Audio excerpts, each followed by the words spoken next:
बिस्मिल्लाहिर्रहमानिर्रहीम अस्सलाम वालेकुम। द मॉर्निंग ऑफ धरती में आया हाँ जी मेज़बान पर सैद आई मसागिर मुझा मेज़बान साथी मौजूद हैं नसीर गोपांग। उम्मीद है वहाँ सब ठीक हुंदा, मज़े में हुंदा ऐं पंहिंजी ज़िंदगी के जेको आहे वो पंहिंजे प्रेज़ेंट में जी रहा हुंदा। के ॾाढो ख़ूबसूरत चयो आहे त असां वटि जेको बि आहे उहो अॼु आहे, सुभाणे जी का बि ख़बर न आहे ऐं जेको पुठियां गुज़री चुको आहे सो गुज़री चुको आहे। उन ते सोचणु या उन ते वेही करे तबसरा करण जो को बि फ़ाइदो न आहे, छो जो उहो थी चुको आहे, उहो पास्ट हो। ऐं जेकॾहिं फ्यूचर जे बारे में बि असां सोचींदा रहंदासीं हमेशह त असांजो जेको प्रेज़ेंट आहे उहो सेल्फ ख़राबु थी वेंदो। सोचणु घुरिजे फ्यूचर जो, पर उनमें इहा शइ ज़रूरु ज़हन में हुजणु खपे त असांजो प्रेज़ेंट जेको आहे उहो इफ़ेक्ट करे थो। जेकॾहिं असां पंहिंजे प्रेज़ेंट ते ध्यानु ॾींदासीं, असां जेको कुझु करे रहिया आहियूं या जेको कुझु असां सां थी रहियो आहे उहो छो थी रहियो आहे, छो जो असां जेको आहे पुठियां जी सोच रखूं था या अॻियां जी सोच रखूं था। पर जेकॾहिं असां जेको लम्हो गुज़री रहियो आहे उन लम्हे खे ॾिसूं ऐं उते जे माण्हुनि जेके असां सां गॾु आहिनि उनखे ॾिसूं त वधीक बहितरु हूंदो आहे। पर असां वटि आम तौर ते इहा शइ हूंदी आहे त जेको असां सां गॾु हूंदो आहे असांखे उनजी क़दुरु बिल्कुलु बि न आहे हूंदी। असांजो ध्यानु हमेशह अॻियां हूंदो आहे या पुठियां हूंदो आहे। तॾहिं इहो ॾाढो ख़ूबसूरत चयो आहे, जो पास है वही ख़ासि है। त जेको तव्हां सां गॾु हींअर मौजूदु आहे या पल आहे या इंसानु आहे या शयूं आहिनि, उन में रहणु सिखो त वधीक बहितरु हूंदो। पाण बि ख़ुशि रहंदा ऐं जेको पंहिंजो एनवायरमेंट हूंदो उहो बि तमामु ख़ूबसूरत थी वेंदो। महिरबानी करे मां एतिरा जुमिला चया मुंहिंजे लाइ, so thank you so much. So नाज़रीन, ज़बरदस्त ॻाल्हियूं ऐं हाणे ॻाल्हि भले सिलसिले खे अॻिते वधायूं। ऐं मां दिल्ली में हूंदो त सॼे मुल्क में जेको मांधाण आहे सियासी हवाले सां उहो काफ़ी गरम आहे ऐं हिकिड़े पासे त मौसम सर्द पियो थिए, पर सियासी सूरत हाल जेका आहे उहा गरम थींदी पई वञे। पार्लियामेंट जो जेको गॾियल इजलास थियो उन में त ईअं असांखे नज़र आयो जो हिक ई धक में हुकूमत जेको आहे उहो 33 जे लॻभॻि जेके मुख़्तलिफ़ बिल आहिनि उहे मंज़ूर कराए वरिता। ऐं एतिरी तकड़ ऐं इहा तारीख़ में पाकिस्तान में ईअं न थियो आहे, छाकाणि त हीअ हुकूमत जेको आहे मशहूरु आहे ऐं चयो वेंदो आहे त ऐवान सदर जेको आहे उहो ऑर्डिनेंस फैक्ट्री में तब्दील थी चुको आहे। जॾहिं क़ौमी असैम्बली जो इजलास हलंदड़ बि हूंदो आहे तंहिंजे बावजूदि हू इजलास में बिल पेश करण जी बदिरां, मंज़ूर कराइण बदिरां ऑर्डिनेंस ई जारी कंदा आहिनि। हिन भेरे उन्हनि छा कयो आहे जो 30 जेके मुख़्तलिफ़ बिल हुआ हिक ई धक में पार्लियामेंट जे गॾियल इजलास में मंज़ूर कराए वरिता आहिनि। तहरीक इंसाफ़ जी हुकूमत उनमें 3 बिल जेके आहिनि उहे काफ़ी इंपॉर्टेंस रखनि था। उन्हनि मां पहिरियों बिल आहे इलेक्ट्रॉनिक वोटिंग मशीन EVMs जो ईंदड़ इलेक्शन जेका बि हूंदी 2023 में थिए थी या जॾहिं बि उन में इलेक्ट्रॉनिक वोटिंग मशीन जो इस्तेमालु समुंड पार जेके पाकिस्तानी आहिनि जेके पाकिस्तान खां ॿाहिरि रहनि था 90 लख जे लॻभॻि उन्हनि जो तादादु ॿुधायो थो वञे, उन्हनि खे इंटरनेट जे ज़रिए वोट ॾियण जो हक़ ॾियण वारो बिल बि मंज़ूरु थियो। उन सां गॾोगॾु भारतीय जासूस कुलभूषण यादव जेको आहे उनखे उनजी जेका सज़ा आहे मौत वारी सज़ा उन ते नज़रसानी जी जेका दरख़्वास्त आहे दाख़िल करण जो हक़ ॾिनो वियो आहे। सो इहे 3 बिल काफ़ी अहम आहिनि जिन ते बहस थिए पियो ऐं मुख़ालिफ़ धुर जे पार्टियुनि जो इहो चवणु आहे त EVMs ख़ासि तौर ते ऐं परॾेह में रहंदड़ जेके पाकिस्तानी आहिनि उन्हनि खे वोट जो हक़ ॾियण वारो जेको बिल मंज़ूरु थियो आहे उनखे हू सुप्रीम कोर्ट समेत हर फोरम ते चैलेंज कंदा, हू उनखे क़बूल नथा कनि, छाकाणि त ख़दशनि जो इज़हार इहो कयो पियो वञे त इलेक्ट्रॉनिक वोटिंग मशीन जेके आहिनि उन ज़रिए वॾे पैमाने ते धांधली थी सघे थी ऐं इलेक्ट्रॉनिक वोटिंग मशीन जेके आहिनि उनखे हैक करे नतीजा तब्दील करे सघजनि था। ऐं जन ॾूराहनि इलाइक़नि में बिजली या इंटरनेट जी सहूलियत न आहे उते इहे इलेक्ट्रॉनिक वोटिंग मशीन वग़ैरह कीअं इस्तेमालु थींदियूं। ऐं उन ते अव्हांखे ॿुधाईंदा हलूं त न रुॻो मुख़ालिफ़ धुर जे पार्टियुनि खे एतिराज़ आहिनि, पर ख़ुदि पाकिस्तान में इलेक्शन कराईंदड़ जेको सुप्रीम इदारो आहे पाकिस्तान इलेक्शन कमीशन उनखे बि खोड़ सारा एतिराज़ आहिनि ऐं उहे पंहिंजे एतिराज़नि जो इज़हार पहिरियां बि करे चुका आहिनि ऐं तक़रीबन 18 महीना थी चुका आहिनि। उन्हनि ॿई जेके ऐवान आहिनि, सेनेट हुजे या क़ौमी असैम्बली, उनखे लिखत में पंहिंजनि ख़दशनि खां आगाह करे चुका आहिनि, पर उन्हनि 18 महीननि दौरान उन ते का बि जेका आहे पेशरफ़्त अॻभराई न थी सघे। नेठि हुकूमत अहिड़े क़िस्म जेको बिल आहे उहो मंज़ूर कराए वरितो आहे। छो जो ख़ान साहब जो इहो ई चवणु आहे त जेकॾहिं असां फिज़िकली वोट्स वठंदासीं त उनमें धांधली थी सघे थी, पर जेकॾहिं असां IT जो यूज़ करे, असां टेक्नोलॉजी जो यूज़ करे असां वोटिंग मशीन जो यूज़ कंदासीं त असां वटि धांधली न थींदी। पर जेके मुख़ालिफ़ धुर आहिनि उन्हनि जो जेको हिकिड़ो चैलेंज बि आहे या उन्हनि जो जेको चवणु आहे उहो बि सही आहे बिल्कुलु, त जेके बि एरियाज़ आहिनि जिथे लाइट जी सहूलियत न आहे या जेके उहे मशीन खे हलाए नथा ॼाणनि, छो जो असां वटि जेका बि माण्हुनि जो परसेंट आहे उन मां 50% अनएजुकेटेड माण्हू आहिनि। असां वटि ज़्यादातर जेको एजुकेशन जो रेशियो इहो आहे त असांखे जेको नालो लिखणु अचे उहो एजुकेटेड आहे, पर एजुकेशन इहा नाहे हूंदी इन जे करे चवनि था त उहा मशीन यूज़ करणु बिल्कुलु मुश्किल थी वेंदी आहे। या बिल्कुलु सची ॻाल्हि बि आहे जेकॾहिं मशीन खे यूज़ कयो वेंदो या स्पेशली टेक्नोलॉजिकल जेका शइ हूंदी उनखे यूज़ कयो वेंदो त उहा मुश्किल हूंदी। जेको अनएजुकेटेड पर्सन आहे, इवन जेको एजुकेटेड पर्सन रीज़न आहे उन लाइ बि जेके इहे अहिड़े क़िस्म जूं मशीन्स आहिनि या जेके IT सां रिलेटेड शयूं आहिनि उन्हनि लाइ बि मुश्किल आहे। इन जो मक़सदु इहो न आहे त उहे अनएजुकेटेड आहिनि, पर उन्हनि खे उहे टेक्निक्स न आहिनि ख़बर, छो जो जेके बि असां वटि मशीन्स आहिनि उहे स्पेशली IT वारनि जे माण्हुनि लाइ हूंदियूं आहिनि जेके उहे ईज़ीली यूज़ करे सघनि था, छो जो उहे उन शइ खे ई पढ़नि था। ऐं जेकॾहिं वोटिंग मशीन आई त उनमें IT जा जेके एक्सपर्ट्स आहिनि उन्हनि जी बि तमामु घणी ज़रूरत पवंदी, मतिलबु मुल्क खे वधीक ख़र्चे में विझणु थियो। जेके वोटिंग मशीन्स आहिनि उन्हनि जो बि जेको यूज़ आहे उहो घणो थींदो, हेतिरा माण्हू आहिनि उन्हनि में बि जेकॾहिं वोटिंग मशीन्स असां अलॻि अलॻि एरियाज़ ते रखाईंदासीं त उनमें बि जेको आहे उहो काफ़ी ख़र्च थी सघे थो, पर उनमें जेको आहे IT वारनि जी जेका आहे उहा तमामु घणो फेवर आहे, सहूलियत आहे, त IT वारनि जी जेका चई सघूं था जॉब जेका आहे उहा वधी वेंदी। ऐं इलेक्शन कमीशन ई पंहिंजो जेको मूं मूंखे ॿुधाए त ख़त लिखी पंहिंजे ख़दशनि जो इज़हार कयो। उन में हुननि ॼाणायो त पाकिस्तान में जीअं त 11.5 करोड़ जेके वोटर आहिनि ऐं उन्हनि जे लाइ 1,90,000 इलेक्ट्रॉनिक वोटिंग मशीन घुर्बल हूंदियूं ऐं हिकिड़ी मशीन जेका आहे ॿुधाई पंहिंजे 2 लख रुपयनि ताईं पवे थी ऐं उनखे ऑपरेट करण जे हवाले सां टेक्निकल जेको स्टाफ घुर्बल हूंदो उनजो तइदादु 3 लख जे लॻभॻि ॿुधाए पिने त उहे माण्हू घुर्बल हूंदा ऐं उन ते इलेक्शन ते हींअर ताईं जेको बि ख़र्चु ईंदो आहे या जेको लास्ट इलेक्शन 2018 वारी ते ख़र्चु आयो, इलेक्शन कमीशन जो चवणु आहे त जेकॾहिं इलेक्ट्रॉनिक वोटिंग मशीन मुतारिफ़ करायूं थियूं आहिनि त उन ते 150 अरब रुपया जेके आहिनि उहे एक्स्ट्रा ख़र्चो ईंदो ऐं उनखां पोइ बि जेको आहे वॾे पैमाने ते इन ॻाल्हि जो इम्कान ज़ाहिर कयो पिने त धांधली थी सघंदी ऐं आसानी सां जेके आहिनि उहे नतीजा तब्दील करे सघंदा ऐं जंहिं बि पार्टी, जंहिं बि ग्रुप, जंहिं बि उम्मीदवार खे कामयाबु कराइणो हूंदो त उन मशीन जे थ्रू उनखे कामयाबु कराए सघिजे थो। उन जे करे मुखालिफ़ जूं जेके पार्टियूं आहिनि, ख़ासि तौर ते मुल्क जूं 2 वॾियूं पार्टियूं पाकिस्तान पीपल्स पार्टी ऐं नवाज़ लीग जेका आहे उहा काफ़ी एतिराज़ करे पई ऐं उन्हनि जीअं मूं पहिरियों ॿुधायो त चैलेंज करण जो ऐलान कयो आहे।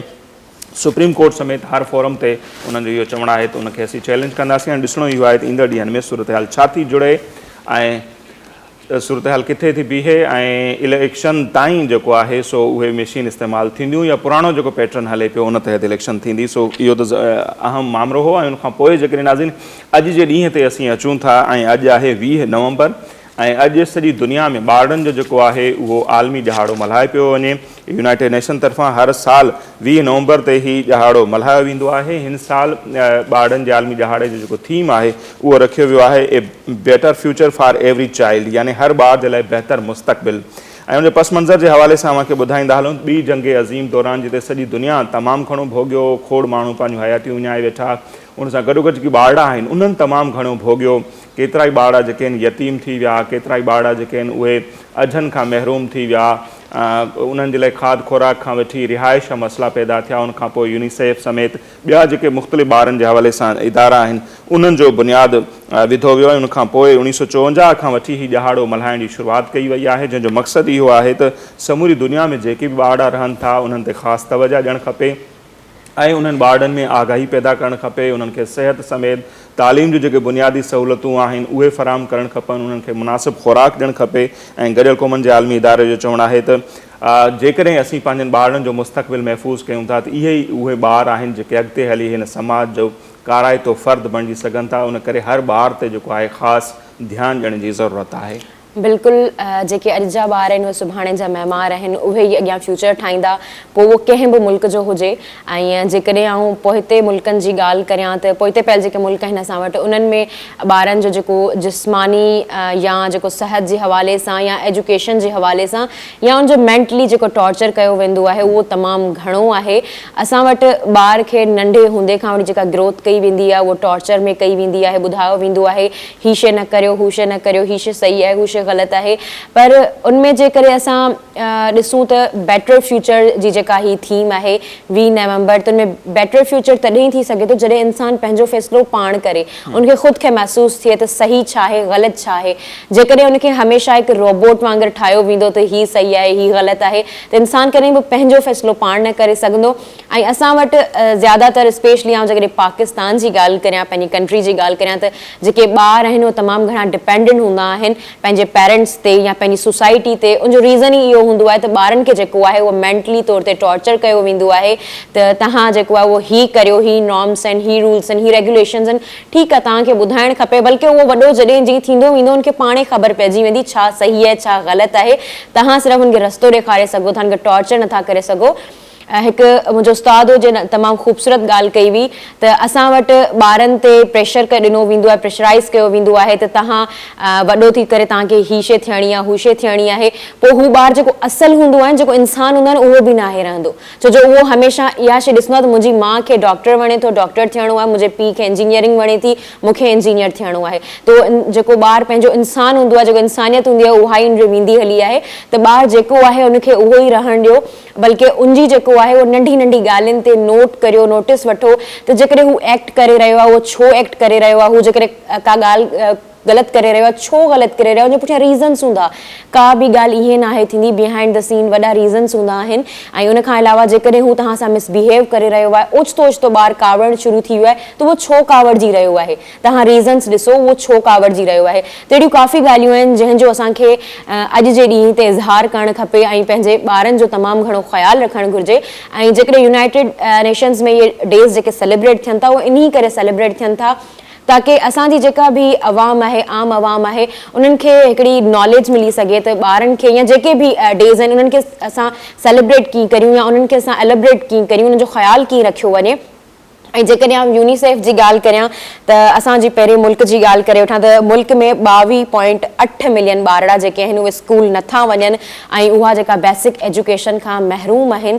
ऐं जेसि ताईं एजुकेशन न हूंदी इंसान खे सही ऐं ग़लति जी ख़बर न पवंदी। जी पहिरीं कयमि त सही ऐं ग़लति जेको आहे उहो ॿारु पाण डिसाइड करे, त उहो डिसाइड तॾहिं कंदो जॾहिं उनखे सही ऐं प्रॉपर एजुकेशन ॾिनी वेंदी। त एजुकेशन न हूंदी त जेको बि ॿारु एजुकेटेड न हूंदो त उहो अॻियां वधी न सघंदो, त असांजो मुल्क या इंसान इट सेल्फ जेको आहे उहो तरक़ी न करे सघंदो। जेकॾहिं आउं हाणे स्पेसिफिकली पंहिंजे सिंध जी ॻाल्हि करियां त उनमें 65 लख ॿारड़ा अहिड़ा आहिनि जेके अनएजुकेटेड आहिनि। ऐं असां वटि जेको बि हिते रेशो आहे, यूथ जो रेशो आहे उहो 44% जेको रेशो जेको आहे उहो अप्रोक्सीमेटली जेको आहे उहो यूथ जो आहे। ऐं यूथ जेकॾहिं कमु न कंदी, एजुकेशन हासिल न कंदी, तालीम याफ़्ता न हूंदी, त असांजो मुल्क जेको आहे या असांजी जेका सिंध जी स्पेसिफिकली ॻाल्हि करियूं त उहा कॾहिं बि तरक़ी न करे सघंदी। ऐं जेकॾहिं उनखां थोरो हटी करे ॻाल्हि करियूं त इंसान न थी सघंदी, छो जो असांखे सही ग़लति ऐं असां जेको बिहेव करे रहिया आहियूं, असांजा जेके मैनर्स आहिनि,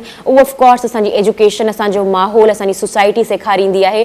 असांजी सोसाइटी जो जेको आहे उहो बिहेवियर असांखे सेखारींदो आहे त असांखे कीअं उथणो आहे, असांखे कीअं वेहणो आहे। सो बिल्कुलु ईअं ई आहे ऐं ॿारनि ते ख़ासि ध्यानु ॾियण जी ज़रूरत आहे। ऐं जीअं गुज़िरियल हफ़्ते असां वटि कैनेडा खां महिमान आयल हुआ साईं शाहिद कुरैशी साहिब, ऐं उहे ॿुधाइनि पिया त कैनेडा, अमेरिका या दुनिया जे जेके बि सुधरियल मुल्क आहिनि, उते जेकॾहिं को बि ॿारड़ो घिटी में ॾिठो वियो या को बि ॿारड़ो ख़ुदा न ख़ासा जो अकेलो वियो पिए पार्क में या किथे हुनजो एक्सीडेंट थी पियो, त उनजो ॾोही जेको आहे हुनजे वालदेन खे करार ॾिनो वेंदो आहे त जेसि ताईं उहो ॿारड़ो सम्झ भरो नथो थिए तव्हां हुनखे ईअं अकेलो कीअं छॾियो।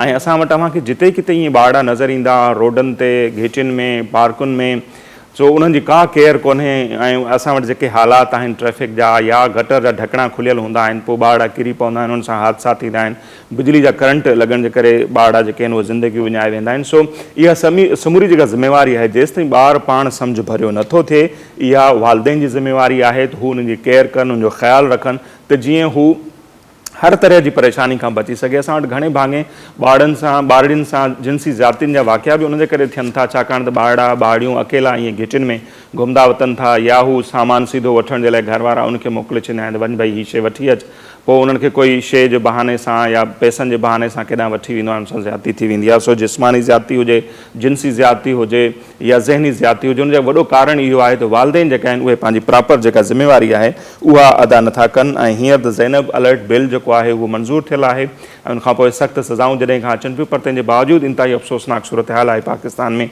ॿारड़ियुनि ऐं ॿारनि जे हवाले सां जेके ज़्यादतियुनि जा वाक़िया आहिनि उन में मुसलसल इज़ाफ़ो थिए पियो। ऐं आख़िरी ॻाल्हि आऊं इहा कंदुसि त असांजे समाज जो जेको ओवरऑल ॿारनि सां बिहेवियर आहे उहो इंतिहाई जेको आहे अफ़सोसनाक आहे। सो जीअं आऊं ऐं परे हींअर वेठा आहियूं, का ॻाल्हि मूं करे छॾी त उल्टो असांखे चयो वेंदो आहे त इहा कहिड़ी तो ॿाराणी ॻाल्हि करे छॾी, कहिड़ो अजीब लॻंदो आहे। त इट मीन्स के ॿारनि जी ॻाल्हि जी का अहमियत कान्हे, उनखे असीं वैल्यू न ॾींदा आहियूं त तो ॿाराणी ॻाल्हि करे छॾी। हिन जो मतिलबु छा आहे त माना ॿारनि जी ॻाल्हि जी का वैल्यू न आहे हूंदी।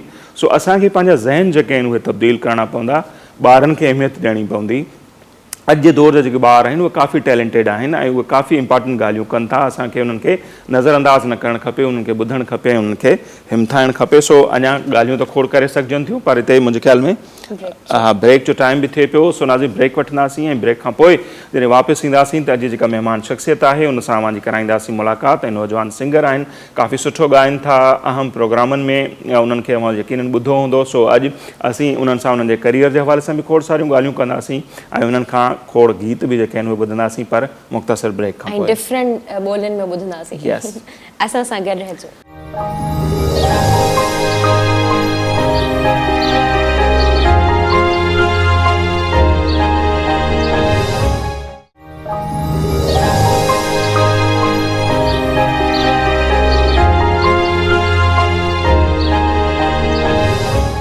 जी नाज़रीन, ब्रेक खां पोइ हिकु भेरो ॿीहर द मॉर्निंग ऑफ धरती में असां सभिनी खे चऊं था भलीकार। हिन वक़्तु जे महिमान असांखे प्रोग्राम में जॉइन कयो आहे, जंहिं मूं पहिरें ब्रेक ते वञण खां पहिरियां मूंखे ॿुधायो त इंतिहाई ज़बरदस्त सिंगर आहिनि, नौजवान सिंगर, ऐं थोरे ई अरसे में उन्हनि पंहिंजूं धुनूं जेके आहिनि मुख़्तलिफ़ ठाहे करे उन्हनि पंहिंजी राग जी दुनिया में अलॻि सुञाणप ठाही आहे।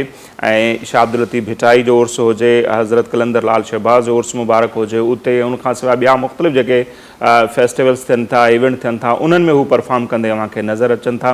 सो अॼु असांजा महिमान आहिनि साईं बशीर सोलंकी साहिबु। बशीर भाउ खे प्रोग्राम में भलीकार चऊं था। थैंक यू सो मच भाउ, थैंक यू। ठीकु आहियो अव्हां? कीअं पिया हले राग रिहाण वारी अव्हां जेका दुनिया?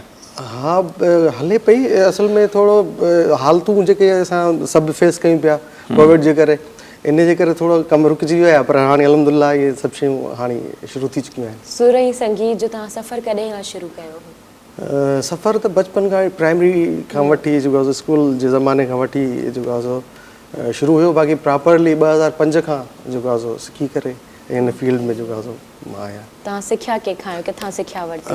सिखिया साईं ख़ादम हुसैन सखियाणी साहिबु मुंहिंजो उस्तादु आहिनि, कोटड़ी में उन्हनि जी पंहिंजी अकेडमी बि आहे, उते जेको आहे मां रही करे उते सिखियो हुयुमि। अच्छा, ऐं नाज़रीन खे बि ॿुधाईंदा हलूं त मल्टी लैंग्वेज सिंगर आहिनि, 4 ॿोलियुनि में तव्हां ॻाए सघो था। अल्हम्दुलिल्लाह जी। शायदि उन खां बि वधीक न?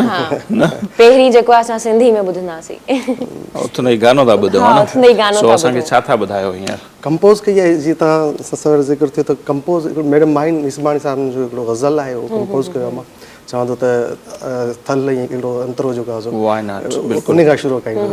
जॾहिं यादगिरियूं हवा में उॾाणियूं, जॾहिं यादगिरियूं हवा में उॾाणियूं, तरी दिल ते आयूं विसारियल कहाणियूं, तरी दिल ते आयूं विसारियल कहाणियूं, जॾहिं यादगिरियूं हवा में उॾाणियूं,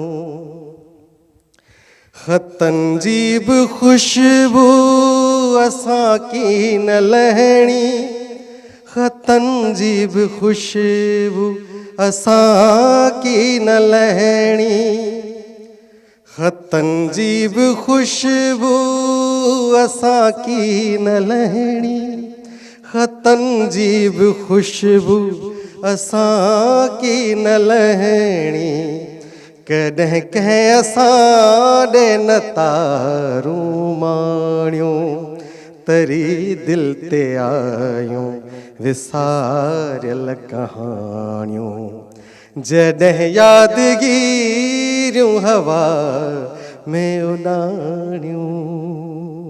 माहिन जी शाइरी ऐं धुन या पाण अवां तरतीब।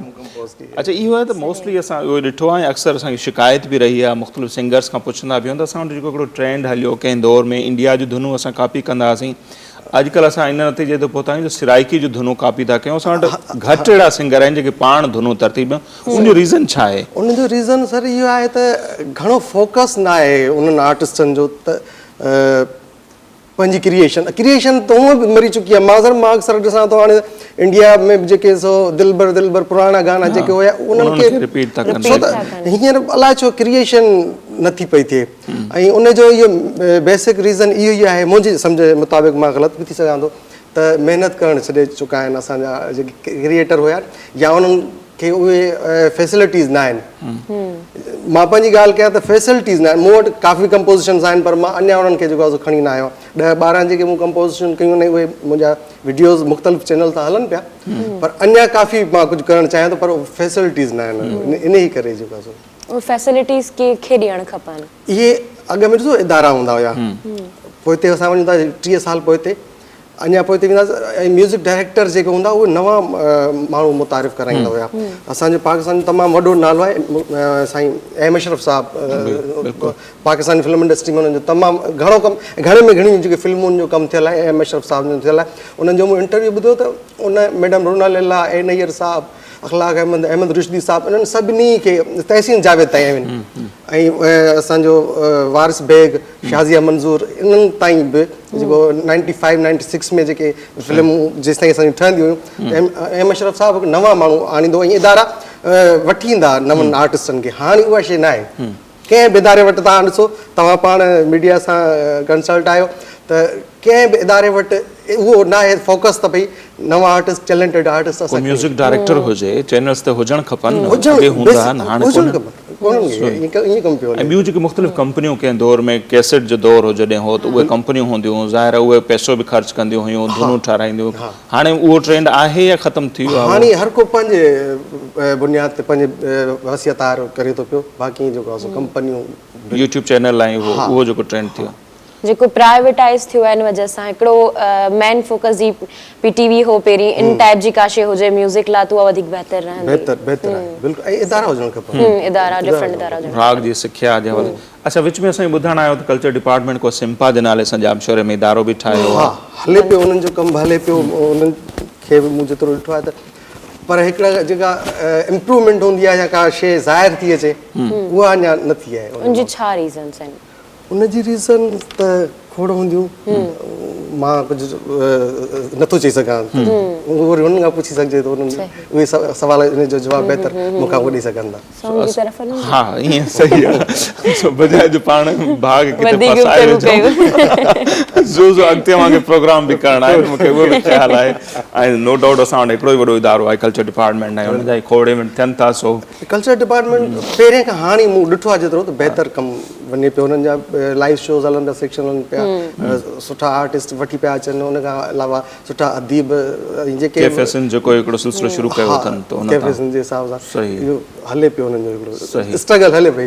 परे जी फरमाइश आहे सेकंड, त असांखे हाणे छा था ॿुधायो? शोला था जल बुझाऊं, हवाएं मुझे न दो, शोला था जल बुझाऊं, हवाएं मुझे न दो, मैं कब का जा चुका हूँ, सदाएं मुझे न दो,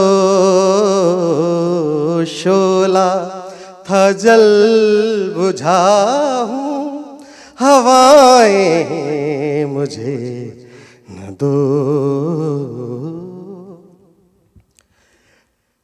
जो जहर पी चुका हूँ तुम्ही ने मुझे दिया, जो जहर पी चुका हूँ तुम्ही ने मुझे दिया, अब तुम तो जिंदगी की दुआएं मुझे न दो,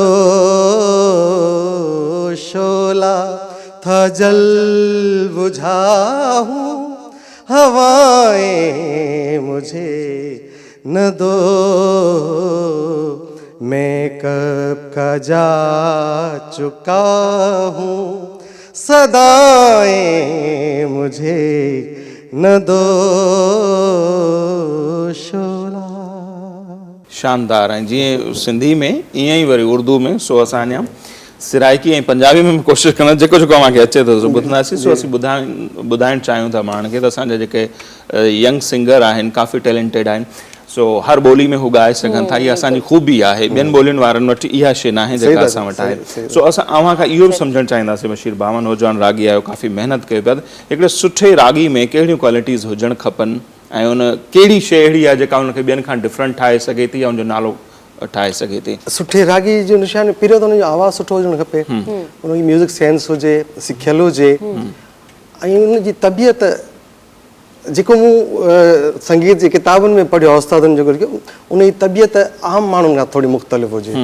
उनजे ॻाल्हाइण जो ढंग, उनखे ॻाल्हाइण जो थोरो तरीक़ो हूंदो आहे, इख़्लाक़ हुजे, त जीअं माण्हुनि खे पंहिंजी ॻाल्हि जे पंहिंजी ज़बान जे हिसाब सां बि मुतासिर करे सघे, उन लफ़्ज़नि में असरु हुजे, सचाई ऐं सचाई सां जेको माण्हू ॻाल्हाईंदो उनजे लफ़्ज़नि में असरु पाण ई अची वेंदो आहे। बिल्कुलु, इहे सभु शयूं हुजणु खपनि।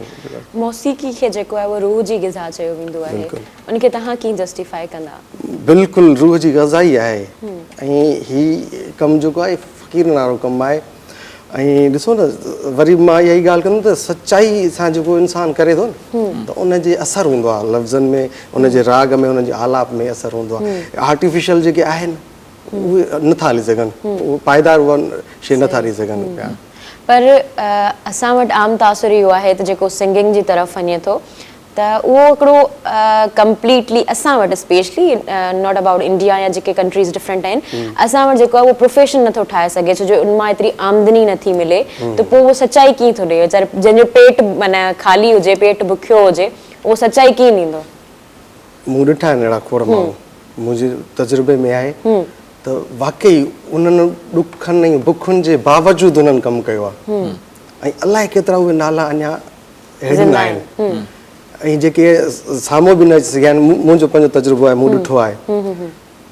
ऐं हीअ असल में प्रोफेशन न बि करणु खपे, हिनखे प्रोफेशन न आहे, हीअ हिकु पंहिंजे रूह जी ग़िज़ा जेका चओ था, उहो तॾहिं थिए थो जॾहिं हिन में रूहानियत अचे थी। हीअ फ़क़ीरनि जो कमु आहे जेको मूं ॾिठो आहे, जेतिरो मुंहिंजो पंहिंजो तजुर्बो आहे। हीअ दुनियादारी वारो कमु न आहे, हीअ जेको आहे सो अॻ में ही इबादत जे लाइ, ॾिसो ॿियनि मज़हबनि में हिन इबादत कई वेंदी आहे, सुरेश्वर चयो वेंदो आहे, ख़ुदा जो रूप ॾिनो वेंदो आहे सुर खे, ऐं उन में ई सचाई हूंदी आहे। ऐं जेके माण्हू अलाह लोक आहिनि, अञा माण्हू कमु कनि था पिया, उहे सॼी दुनिया खां लातमा आहिनि, ऐं सिर्फ़ु पंहिंजे जेको आहे सो दिलि खे ख़ुशि करण जे लाइ, रूह खे ख़ुशि करण जे लाइ कमु कनि था पिया। ब्रेक वठंदासीं ऐं ब्रेक खां पोइ वापसि ईंदासीं त अञा खोड़ सारियूं ॻाल्हियूं बि असां थींदियूं ऐं खोड़ सारा गीत बि ॿुधंदासीं। सो नाज़रीन, हिते वठंदासीं असीं मुख़्तसिर ब्रेक, ऐं जॾहिं वापसि ईंदासीं त दादा बशीर खां अञा सुठा सुठा गीत बि ॿुधंदासीं, ऐं नो डाउट हू ॻाल्हियूं बि सुठियूं कंदा आहियूं, उहे ॻाल्हियूं बि उन्हनि सां कंदासीं असीं, पर मुख़्तसिर ब्रेक खां पोइ। असां सां गॾु रहिजो।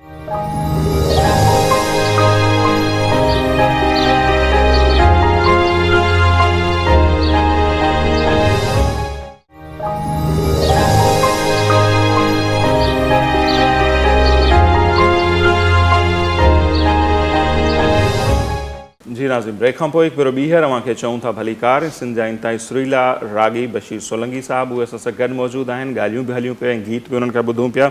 सो हाणे वरी का मुंहिंजी फरमाइश थी वञे, सो मूंखे को गानो ॿुधायो जेकॾहिं सिराइकी में, त पोइ वरी पाण सवाल जवाब त पिया हलंदा। सो ॿ गाना मां पिरे जी फरमाइश ते ॻाइनि, हिकिड़ो असांजो बि हक़ आहे, पोइ वरी हिकिड़ो अव्हां ते छॾींदासीं पाण ते, सो बैलेंस थियल हुजे न। हो तूं आखीं ते मर जावा, तूं आखीं ते मर जावा, तेरे नाए जिंदड़ी लावा वे ढोला,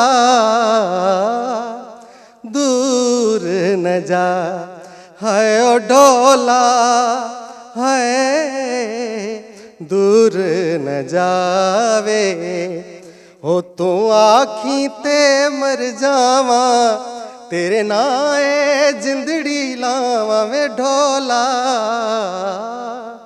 दूर न जावे। किवें तेनू दसां माही सुरतानी भुलियां, किवें तेनू दसां माही सुरतानी भुलियां, लभदा फिरां में तेनू गलियां ते रुलियां, लभदा फिरां में तेनू गलियां ते रुलियां, अज रब ने मेल कराया,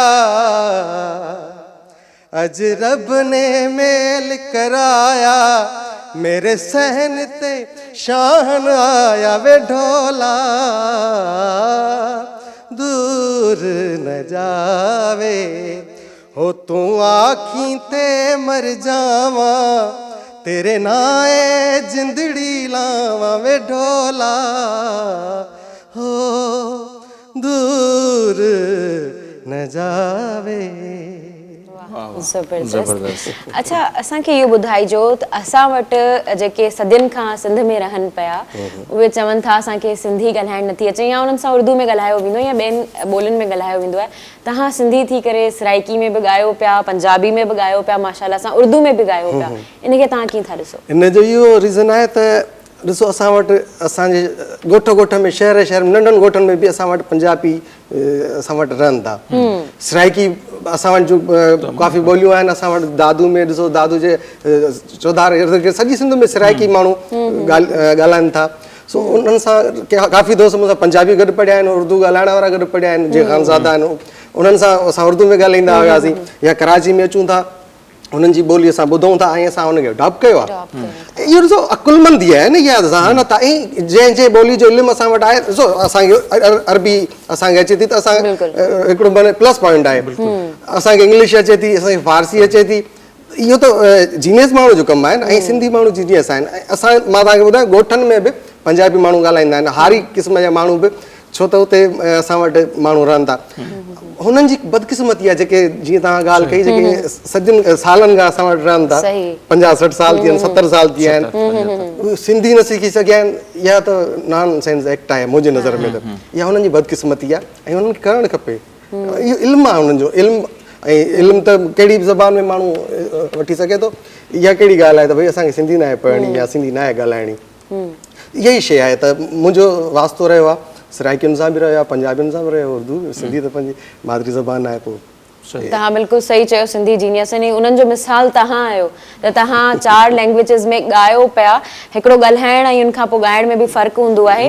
मतिलबु उहे जेके माण्हू एक्सक्यूज़ कनि था उहो बिल्कुलु फ़ुज़ूल एक्सक्यूज़ हूंदो आहे त असांखे सिंध में रही करे सिंधी ॻाल्हाइण नथी अचे। अच्छा, हिकिड़ो हुननि जो गानो जेको काफ़ी बशीर भाई मशहूरु अथव, दिलबर ख़ुदा जे वास्ते, असां चवंदा जेको तव्हां काफ़ी मशहूरु आहे, जेकॾहिं उहा फरमाइश बि असांजी PCR मां बि आई आहे ऐं असांजी बि हुई, जेकॾहिं उहो थी वञे त ज़रूरु ज़रूरु ज़रूरु। जेको मुंहिंजे ख़्याल में काफ़ी सुञाणप बि तव्हांजे प्रोग्राम में आयो ऐं तव्हांजी फरमाइश बिल्कुलु इहो आहे त इन गाने सां मुंहिंजी सुञाणप थी। ऐं हिंद सिंध जिथे माण्हू मूंखे सुञाणनि था सॼी दुनिया में, जेके सिंधी ॻाल्हाइण वारा आहिनि, सम्झण वारा आहिनि। हालांकि काफ़ी उर्दू दोस्त मिलिया आहिनि जेके मूंखे इन गाने जे लाइ मूंखे एप्रिशिएट कंदा आहिनि ॾाढो। तव्हांजी नज़र? बिल्कुलु, बिस्मिल्लाह।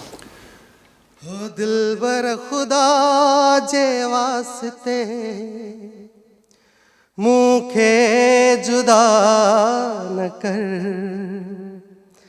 जेकी कयम तुझे करे सजदा कज़ा न कर, जेकी कयम तुझे करे सजदा कज़ा न कर, दिलबर ख़ुदा जे वास्ते, दिलबर ख़ुदा जे वास्ते मूंखे जुदा न कर, जेकी कयम तुझे करे सजदा कज़ा न कर। हो तू थो रुसी लगे तो त कायनात थी रुसे, हर ॾींहुं थो रुसे मूंखां हर रात थी रुसे, ॿियनि जे चए लॻी पिरी, ॿियनि जे चए लॻी पिरी, अहिड़ी ख़ता न कर, जेकी कयम तुझे करे सजदा कज़ा न कर, जेकी कयम तुझे करे सजदा कज़ा न कर। शानदार। अच्छा, उन ते इहा आहे त हिकिड़े सुठे सिंगर जे लाइ शाइरी जी सिलेक्शन केतिरी अहम हूंदी आहे ऐं उहा हींअर ते कहिड़नि कहिड़नि शाइरनि खे ॻायो आहे? मूं काफ़ी दोस्तनि नौजवान बि आहिनि जंहिंजो गीत मूं ॻायो हेठि थियो नौजवान मुंहिंजो ॻोठ जो शाइरु आहे अमानुल्ला तमामु सुठो लिखंदो आहे आसिफ सीतई आहे पीरल परदेसी साहिबु आहिनि मशहूरु मेंबर उन खां अलावा असांजे वॾनि शाइरनि जो जेको ज़िक्र कयूं शेख हयात साहिब जिन जो गीत मूं ॻायो आहे अब्दुल गफ़ार तबसुम साहिब जिन खे मूं ॻायो आहे साहिब बुखारी खे ॻायो आहे सही त हिकिड़ी शाइरी जी सिलेक्शन बि त मैटर करे थी उहा बि त हिकिड़ी सिंगर ज़बरदस्त ख़ासि पहलू आहे सिलेक्शन जेका आहे न मुंहिंजी नज़र में उहो ख़ासि पहलू आहे ऐं इन ते जेतिरो ज़ोर हूंदो सुठी सिलेक्शन माण्हू ॻाईंदो सुठा ॿुधण वारा जेको आहे सो ऐं अॼुकल्ह त सिंध में इहो बि ट्रेंड हले पियो जेतिरे क़दुरु असांजे ॿुधण में आयो आहे त हिकिड़ो ई शाइर हूंदो आहे जेको 20 गाना लिखंदो आहे पोइ 20 मुख़्तलिफ़ माण्हुनि जा नाला ॾींदो आहे ऐं पोइ हर कंहिंखां पैसा वरिताईंदा आहिनि ईअं आहे बिल्कुलु ईअं हले पियो बिल्कुलु ईअं इहो धंधो तमामु घणो थो हले ऐं जेके इहो कनि था पिया उहे अॼुकल्ह तव्हांखे ख़बर हूंदी त किथे पहुतल आहे सही वॾो कमाल आहे इहो छा आहे ॾिसो असांखे सम्झ में न हीअ असांजो जेको सिंधी जेके असांजा ॿुधण वारा आहिनि हिकिड़ी शिकायत बि आहे मूंखे उन्हनि खां जेके असां ॿुधण जा असांजा मयार मटिजी चुका आहिनि 30 साल असां पोइ हिते वेंदासीं 40 साल त सुठी शाइरी खे ॿुधो वेंदो सुठी लैंग्वेज हुन में इस्तेमालु थी इवन कैसेट्स में बि जेके शाइरी ईंदी हुई न जीअं मंज़ूर साहिबु ॻाईंदा हुआ उन तबसुम साहिब खे ॻायो साहिब बुखारी खे ॻायो सिंध जे तमामु वॾनि शाइरनि इमदाद हुसैनी खे ॻायो शेख हयात खे ॻायो ऐं अनवर कंबराणी अलीगुल सांगी ताईं बि पर उन्हनि जा गीत बि अहिड़ा ख़ूबसूरत हूंदा हुआ उन्हनि जा लफ़्ज़ एॾा प्यारा हूंदा हुआ जो हिकिड़ो ॿुधी ऐं मतिलबु सम्झ ईंदी ऐं तबसुम साहिब या उस्ताद बुखारी अलाए केतिरा गीत हुया जिन खे मां जेको ॿुधो ऐं उन खां पोइ मूंखे हिकिड़ो सबक़ु मिलियो हिकिड़ी सम्झो तालीम मिलंदी जीअं ॾिसो पुराणे ज़माने में PTV जे ज़माने में जीअं सवेर बि ॻाल्हि थी त अल्लामा इक़बाल साहिब जिन जो हूंदो हलंदो हुयो हर लहज़ा आहे मोमिन नई शान नई आन किरदार में गुफ़्तार में अल्लाह की बुरहान या ॾिसो इहे जॾहिं असां ॿुधंदा हुआसीं तॾहिं त सम्झ में न ईंदा पर जेॾी महिल सम्झ आई त सोचींदासीं यार इहे सभु शयूं असां उतां सिखियासीं तलफ़ुज़ उतां सिखियासीं ऐं PTV जा प्रोग्राम काफ़ी ॾिसी करे तलफ़ुज़ सिखिया आहिनि मूं त सिखिया आहिनि त हींअर त जेको आहे सो ईअं ई थिए थो अर्जेंट जे एल्बम करिणो आहे त 5 शाइर उहे मार्केट जा जेके सुठा आहिनि उन्हनि खे वठी था अचनि भई राति में 20 गाना लिखणा आहिनि उहे वेही करे जेको आहे सो हुन धुन खे कंहिं हिकिड़ी लाइन लिखी कंहिं ॿिए लिखी पोइ इहो हिकिड़ी राति में जेको आहे सो इहो कमु हले थो पियो ऐं ज़ोर शोर सां हले थो पियो ऐं मां ॻाल्हि पई कई त ॿुधण वारनि जो हिकिड़ो टेस्ट जेको आहे चेंज थी वियो हाणे ऐं अॻ में अदब हूंदो हाणे उहा अदब वारी शइ न रही आहे असांजे ॿुधण वारो जेको लिसनर आहे न असांजो उहो अलाए छो एॾो बेहस थी वियो आहे तव्हां पाण इन शइ जा गवाह हूंदो त असांजी थोरो शहर खां ॿाहिरि वञूं था पोइ हिते निकिरूं था त ॻाल्हाइण जो अंदाज़ मटिजी वियो आहे नौजवान असांजो जेका ॿोली सिंधी असां ॻाल्हाईंदा हुआसीं उहा ई चेंज थी वई आहे असांजी अलाए छो सही अच्छा मयार मटिजण जूं छा मतिलबु वजूहात तव्हांखे नज़र अचंदियूं छो जो जी तव्हां पुठ जी ॻाल्हि कई पोइ हिते जेको माण्हू आहिनि उहे सुठी मौसीक़ी खे पसंदि कनि था हाणे त हिकिड़ो चवंदा आहिनि लेटेस्ट शइ अची वई आहे लेटेस्ट अदब अची वियो आहे त उहो पाण वधीक सुठो थियणु खपे ख़राबु छो थींदो वञे घणियूं वजूहात आहिनि इन जूं पहिरियों त तालीम जेको पहिरियों मां हिनखे सम्झां थो त असांजी जेको तालीमी मयार हुयो न अॻ में जेको प्राइमरी पढ़ियलु हूंदो त उनखे मैथ बि ईंदी इंग्लिश बि ॻाल्हाईंदो हुयो मतिलबु ॻाल्हाईंदो न त सम्झंदो पढ़ी लिखी वेंदो हुयो थोरी घणी ऐं उनजे ॻाल्हाइण में ग्रामर हूंदी हाणे ग्रामर न आहे रही ऐं सोशल मीडिया ते त हाणे टिकटॉक ते ॾिसो अलाए कहिड़ी ॿोली था ॻाल्हाइनि उहे हिट थी विया आहिनि उहे माण्हू जिन खे ॻाल्हाइण बि इख़लाक़ जे दायरे में नथो अचे ग्रामर में जेके ॻाल्हाइण बि नथा उहे माण्हू हिट आहिनि जेके ॻाइनि बेसरो पिया था ऐं उन्हनि जी ॿोली शीन खे शीन था कनि सीन खे शीन था कनि ऐं उन खां पोइ जेको आहे घणियूं ॻाल्हियूं मां खुली नथो करे पियो सघां अच्छा भला हीउ जेको सोशल मीडिया जो दौरु जंहिंजो ज़िक्र कयो उन मां अव्हां मुस्तफ़ी थियो पिया फ़ाइदो हासिलु कयो पिया छाकाणि त सोशल मीडिया जो हाणे दौर में न कंहिं बि चैनल जी हुनजी ज़रूरत ई कोन्हे हर कंहिंजा पंहिंजा यूट्यूब चैनल अची विया आहिनि टिकटॉक इंस्टाग्राम हेॾा होॾा अव्हां जा इहे सोशल मीडिया जा प्लेटफॉर्म आहिनि या नसीर भाउ मां अलाए छो इन्हनि शयुनि खां वरी पासे आहियां अच्छा ऐं फेसबुक पेज ते बि जेका मां का शइ रखंदो आहियां त हफ़्तनि में माण्हू त उथंदे वेहंदे तस्वीरूं रखंदा आहिनि, काॾे प्रोग्राम में वञनि था, रखियूं था, असां वञूं था प्रोग्राम में, उते पहुता माण्हुनि सां फोटो कढे रखंदा। मुंहिंजी तबियत में अलाए छो मूंखां पुॼंदो न आहे इहे सभु शयूं, अलाए छो मां न कंदो आहियां, अलाए छो न कंदो आहियां, मूंखे सम्झ में पाण न ईंदो आहे। माशाल्लाह तव्हांजी फेसबुक ते काफ़ी फॉलोइंग आहे, चेक कयो, काफ़ी फॉलोइंग आहे, सुठी फॉलोइंग आहे, त तव्हां रखंदा त वधीक थींदा। बहरहाल हाणे पंजाबी जी तरफ़ हलूं। हाँ, पोइ असांजो ब्रेक जो टाइम बि थींदो। सो पंजाबी में कुझु ॿुधायो ऐं उन ते ई पाण पोइ वरी मोकिलाणी त कोन्हे, सदाईं गॾु आहियूं ऐं नेक्स्ट टाइम साज़ंदनि समेत तव्हांखे असां इनवाइट कंदासीं। अॼु सुठी ॻाल्हि इहा आहे त नाज़रीन बि ॾिसंदा हूंदा त को साज़ असां वटि कोन्हे, हुनजो जेको रियल आवाज़ु आहे उहो ई असीं तव्हांखे ॿुधाइणु पिया, उहो माशाल्लाह काफ़ी ख़ूबसूरत आहे ऐं ज़बरदस्त आहे, जंहिंजी जेतिरी साराह कजे नो डाउट घटि आहे। न रुॻो हुनजो राग पर हुनजो अख़लाक, उन्हनि जूं ॻाल्हियूं उहे बि बामक़सद ऐं बामाना आहिनि। बिल्कुलु। मेरे शौक दा नहीं एतबार तैनू, आजा वेख मेरा इंतजार आजा। मेरे शौक दा नहीं एतबार तैनू, आजा वेख मेरा इंतजार आजा। एवें लड़न बहाने लबनाए कि तू सोच नए सितमगार आजा।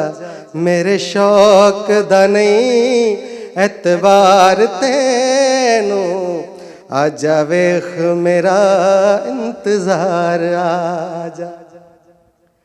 तू सादा ते तेरा दिल सादा, तैनू एवें रकीब कुरा पाया। तू सादा ते तेरा दिल सादा, तैनू एवें रकीब कुरा पाया। जे तू मेरे जनाजे ते नहीं आया, रात तक दे तेरी मज़ार आजा। मेरे शौक दा नहीं एतबार तैनू, आजा वेख मेरा इंतजार आजा। सुखी वसना जे तू चाहना है, मेरे गालिबा इस जहान अंदर, आजा रिंदा दी बज़्म विच आ बह जा। एथे बैठ देने खाक सार आजा। एवें लड़न बहाने लबनाए कि तू सोच नए सितमगार आजा। मेरे शौक दा नहीं एतबार तैनू।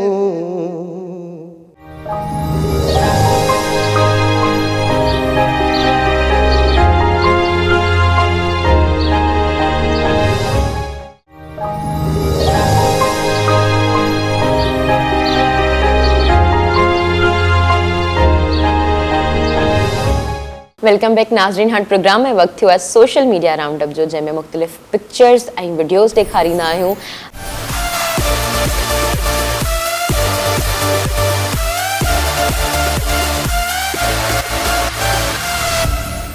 अॼु जी जेके पिक्चर्स आहिनि उहे तमामु सुठियूं पिक्चर्स जेका टीम आहे उन सिलेक्ट कयूं आहिनि।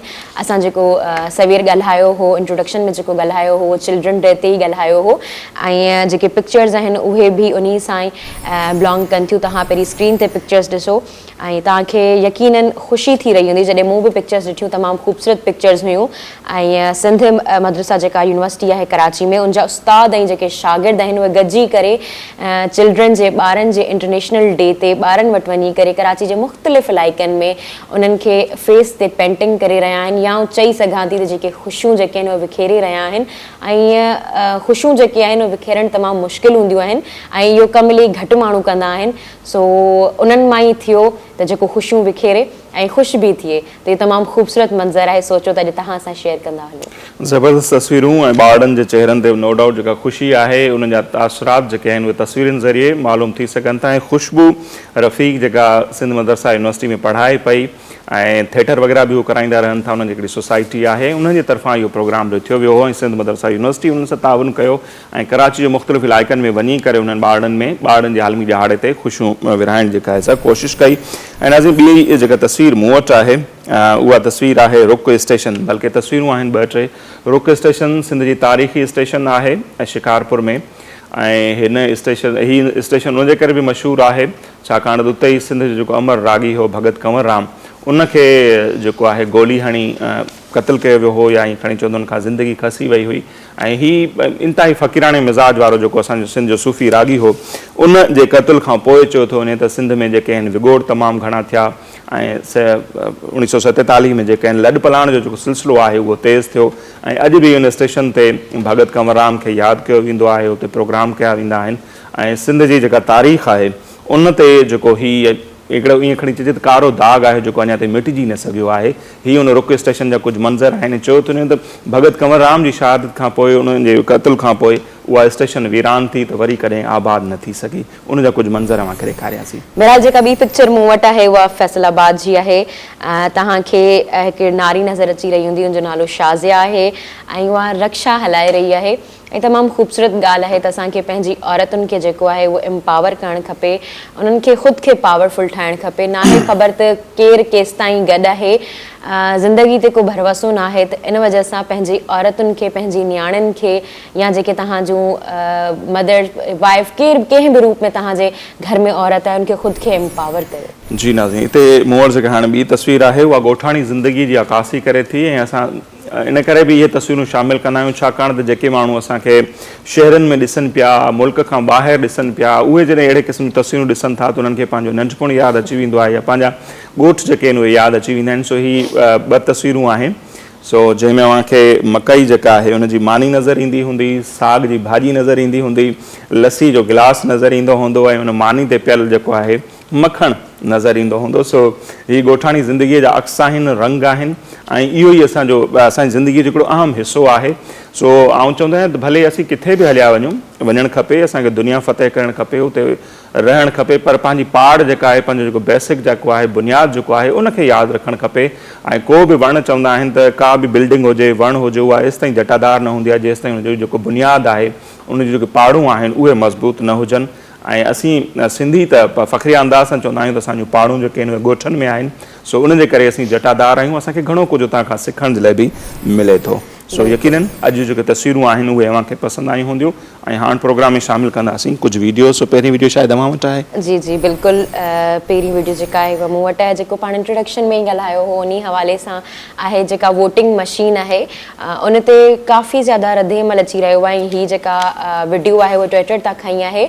उनमें जेका औरत ॻाल्हाए रही आहे बिल्कुलु सही ॻाल्हाए रही आहे। जो चवणु इहो आहे त छो जो पहिरियों इहा ॿुधायो वियो त जेके बि ॿाहिरे मुल्क में माण्हू रहनि था उन्हनि खे बि वोट करण जो हक़ आहे, जेके पाकिस्तान जा आहिनि ऐं ॿाहिरे मुल्क में रहनि था त उन्हनि खे हक़ आहे उहे वोट कनि। त उनमें इनजो इहो ई चयल आहे त जेके ॿिटी नेशनलिटी आहे, ड्यूअल नेशनलिटी आहे, उन्हनि माण्हुनि खे को बि हक़ न आहे, मतिलबु हुननि माण्हुनि खे बि वोट कनि, असांजे माण्हुनि खे बि वोट कनि, त उन्हनि जो को राइट न आहे। ऐं बिल्कुलु इहा ॻाल्हि सही बि आहे छो जो उहे हुते वेही करे हिते जे पॉलिटिशियन जी जेका आहे उहा कारकर्दगी खे जज नथा करे सघनि, उन्हनि खे ॿुधाए नथा सघनि। छो वोटिंग इन वजह सां थींदी आहे ताकी असां को बि नुमाइंदो इलेक्ट करे सघूं। नुमाइंदो तेसि ताईं इलेक्ट न कयो वेंदो जेसि ताईं उनजी कारकर्दगी जे बारे में ख़बर न पवंदी। सही बिल्कुलु। ऐं उन ते सख़्तु रद्दमल अचण जो सिलसिलो जारी आहे। ॿ मुख़्तलिफ़ रद्दमल अचनि पिया। कुझु धुरियुनि जो ख़्यालु आहे त ओवरसीज़ पाकिस्तानी जेके उन्हनि खे वोट जो हक़ ॾियणु खपे, उहो उतां जेके आहिनि डॉलर्स असां न मोकिलनि था, चङो ख़ासो नाणो उतां खां मोकिलनि था। उन ते ही जेका औरत ॻाल्हाए पई ॾाढो सुठो पिया ॻाल्हाए। उनजो चवणु आहे त जेकॾहिं इहो क्राइटेरिया आहे त केरु जेकॾहिं असांखे पैसा ॾिए थो उनखे वोट जो हक़ ॾियूं त पोइ सभ खां वधीक पैसा त IMF असांखे ॾिए थो। इनजो मतिलबु आहे त वर्ल्ड बैंक असांखे ॾिए थी, सऊदी अरब ॾिए थो, छा असीं उन्हनि खे वोट जो हक़ ॾींदासीं? सो अहिड़े क़िस्म जो रद्दमल अचे पियो। सो ॾिसूं इहो था त इहो बिल केसि ताईं बीहे थो या उनखे चैलेंज कयो वेंदो त उनजा नतीजा छा ईंदा। ऐं ॿी जेका वीडियो मूं वटि आहे, ही नौजवान अव्हांखे स्क्रीन ते नज़र ईंदो हूंदो, केलनि जे फसल में कमु थो करे, मज़दूर आहे पर खेसि ॻाइण जो बि शौक़ु आहे ऐं हू केले जो ई जेको बूटो आहे उनखे खणी करे उन मां कीअं यकतारो ठाहे थो, उन मां कीअं अंदाज़ कढे थो ऐं कीअं ॻाए थो, उनजो आवाज़ अमी ॿुधो, यकीनन तव्हांखे पसंदि ईंदो। सो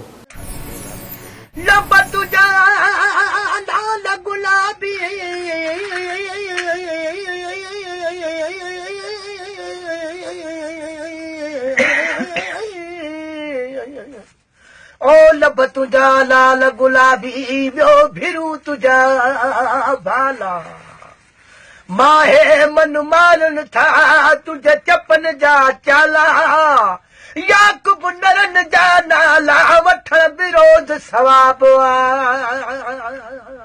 ओ महबूब आ त मिल्कत आ न त दौलत छा कंदी महबूब आ त मिल्कत आ न त दौलत छा कंदी हसीनन खां सवा सुणहा जी छा चवे न तेरी हयाती छा कंदी। जी नाज़रीन, सो अमांखे हिन नौजवान जो टैलेंट कीअं लॻो, काफ़ी ज़बरदस्त अंदाज़ सां ॻाए पियो, हीउ जेको मज़दूर आहे। सो बहरहाल अॼु जो जेको हीउ सिलसिलो आहे सोशल मीडिया राउंड अप या सोशल मीडिया जे जहान में जाती उहो पंहिंजी पुॼाणी ते पहुचे ऐं हिते ब्रेक वठंदासीं। ब्रेक खां पोइ जॾहिं वापसि ईंदासीं अॼु जी जेका असांजी ॿी महिमान शख़्सियत आहे उन सां अवां जी कराईंदासीं मुलाक़ात। तेसिताईं वठूं था मुख़्तसिर ब्रेक। असां सां गॾु रहिजो।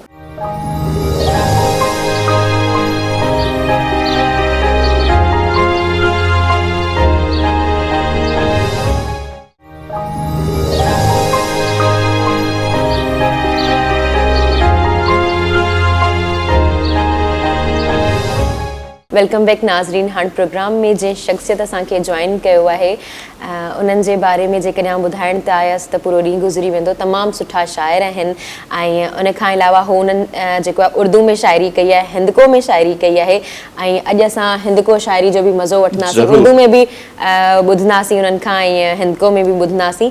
ऐं उन खां अलावा हू हिकिड़ी फिल्म में पंहिंजी अदाकारी जा जौहर बि ॾेखारे चुका आहिनि, एज़ अ एक्टर जेको आहे उहो बि कमु करे चुका आहिनि। ऐं उन खां अलावा उन्हनि जो अदब सां त तालुक़ु आहे ई आहे, लेकिन हू हिकिड़े इंस्टीट्यूशन में जेको आहे उहो प्राइवेट तौर ते कमु बि कनि पिया, उते टीचर एज़ अ टीचर बि पंहिंजे जेके आहिनि सर्विसिस ॾियनि पिया ऐं पाण जेके आहिनि उहे पुलिस जे शोबे खां रिटायर आहिनि ऐं हाणे जेको आहे उहो प्राइवेटली उते कमु करे रहिया आहिनि। ऐं मूं सोचियो त शाइर खे घुरायो आहे ऐं उन्हनि जो जेको नालो आहे उनजी शाइरी सां ई असां जेकॾहिं इंट्रोड्यूस करियूं त कीअं रहंदो। ज़बरदस्ती ईंदो। आंखें तेरी लाल बहुत है, आंखें तेरी लाल बहुत है, इनमें आज सवाल बहुत है। क्या जाने ये भोले पंछी, क्या जाने ये भोले पंछी, कदम कदम पे जाल बहुत है।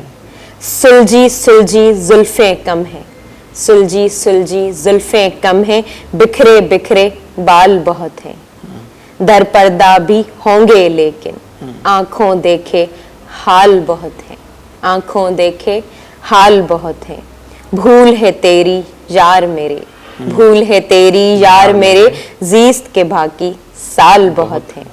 अफजल तन्हा जान है तेरी, दुखड़े तेरे नाल बहुत है। तहां समझी विया हूंदा छो जो नालो तव्हां शाइरी में वठी चुकी आहियां। असां वटि हींअर अफजल रिज़वी साहब मौजूद आहिनि। अस्सलाम वालेकुम। वालेकुम सलाम। ताकि भली कार चाहूँ था, सॉरी, आपको हम वेलकम कहते हैं प्रोग्राम जी, में। वैसे आपने बता दिया था सिंधी समझ आती है, लेकिन हम बोलेंगे उर्दू में। मैं पहले तो धरती टीवी का आपका तहे दिल से शुक्रगुजार हूँ कि आपने आज के इस प्रोग्राम में मुझे मदऊ किया। बड़ी मेहरबानी, बहुत शुक्रिया। थैंक यू कि आपने हमें टाइम दिया। अगर पहले ही जैसे मैंने आपके नाम का एक आपका जो लफ्जी कलमी सोरी जो लकब है वो है हज़ारवी, जी जी, तो उसकी क्या वजह है? मेरा ताल्लुक बेसिकली हरीपुर हज़ारा के गांव नरतोपा से है। ओके। तो कराची में तो निस्फ सदी होने को आई क्योंकि सर्विस यहाँ थी, तो यहाँ रिहाइश है मेरी, तो वैसे ताल्लुक मेरा हरीपुर हज़ारा से है। आप वहाँ पे रहते हैं और उसमें और मतलब रहते थे और अब कराची में भी आपको काफ़ी अरसा हो गया, आपने यूनिवर्सिटी भी कराची यूनिवर्सिटी से एजुकेशन के लिए ग्रेजुएशन यहीं से की है, लेकिन फिर दोनों में डिफरेंस क्या महसूस होता है आपको?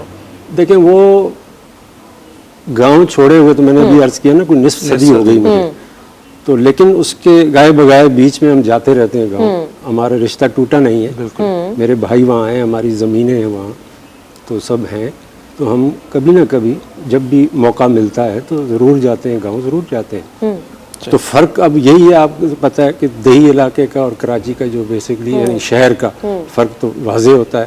यहाँ जितनी सहूलतें हैं और शहर का जो निज़ाम है वो गांव में नहीं है। खैर अब भी गांव जो शहर में तब्दील होते जा रहे हैं, अब वहाँ भी सहूलतें आ गई हैं हर तरह की, ऐसी बात नहीं रही है, लेकिन फिर भी एक बड़ा फ़र्क तो है शहर में और देहात में, एक वाज़े फ़र्क है जी।